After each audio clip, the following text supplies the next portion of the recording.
Thank you, Mr President. I rise to speak in support of this motion, and I too thank the mover for allowing the Legislative Council to express our congratulations to 50 years of the South Australian Film Corporation.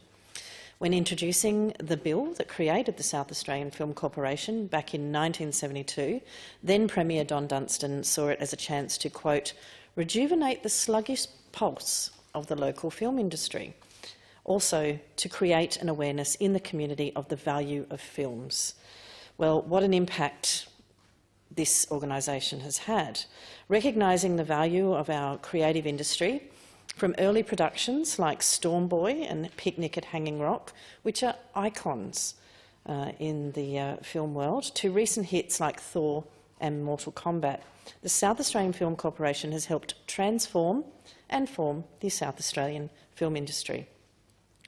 Back in 1972, when Don Dunstan recognised what supporting a creative industry could bring, the South Australian film industry was almost non-existent.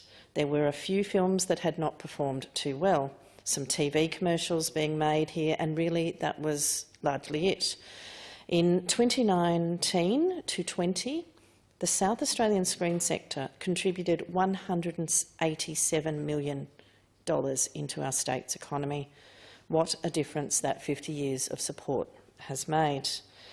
Those iconic films that have been produced with the support of the South Australian Film Corporation have stood the test of time. We watched them as kids and we will show them to the next generation. Some I will never watch again, such as Wolf Creek or Snowtown, but they will stay with me, and I am glad to have had that experience of having watched them just the once. They are innovative, challenging and enjoyed by viewers in South Australia and beyond. These films make a name for our state, and imagine if the South Australian creative industries more broadly also received this sort of support. Artists create when they are supported and the value of their work is recognised and nurtured.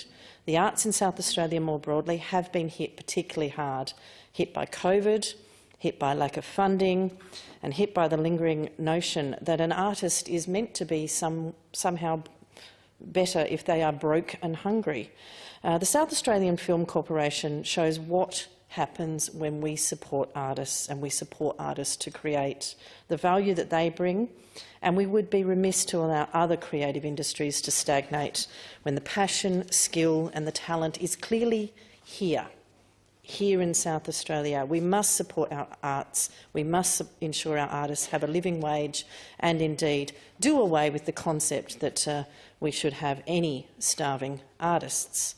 The South Australian Film Corporation's First Nations screen strategy continues the tradition of storytelling and is working to amplify First Nations voices through our screens and diversity on screen, reflecting those within our community. Truth-telling is vital in shaping our community's cultural identity and indeed in strengthening our community. We must also recognise that the support given to other screen mediums, video games, virtual reality and web series, and provide support to those creating work in these new and evolving mediums is just as important to ensure that South Australia remains at the forefront of this creative industry.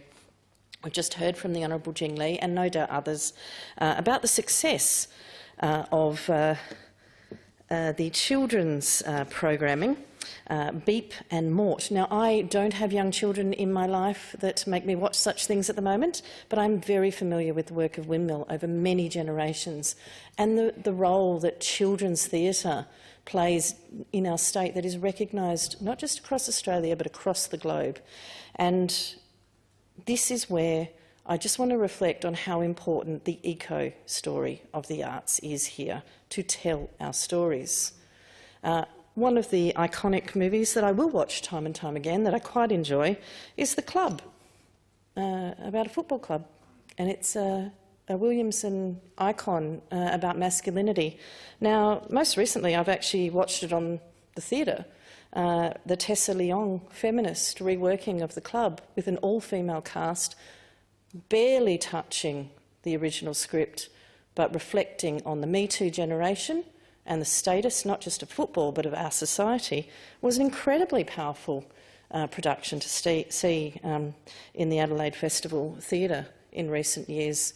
I am in no doubt that the talent of South Australia on our film screens and through the Film Corporation is in no small part to the talent of artists right across the board, whether it's acting, whether it's set and design and lighting and costume and writing and production and sound. These are all part of the eco-story, and at all levels they need to be supported so that we can have the outstanding success that continues and the job opportunities that continue of good, living wage jobs for the arts. It's what we, I think, aspire to in South Australia. It's what we take pride in having a heritage of, and I do commend again former Premier Don Dunstan, but also the ongoing support of various premiers for the arts in this state that I would hope is not just bipartisan but cross-party.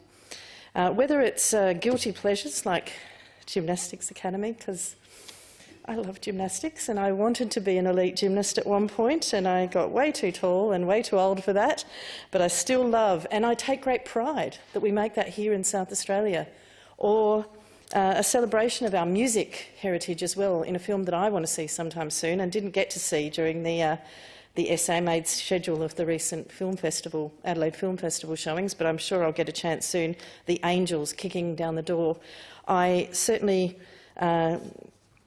congratulate the South Australian Film Corporation for 50 years, but I hope there's at least 50 more years to come. And I certainly, for one, see the importance of our stories being told on screens and elsewhere, and supporting those to tell our stories, to do so with the ability to live not in poverty. With that, I can commend the motion.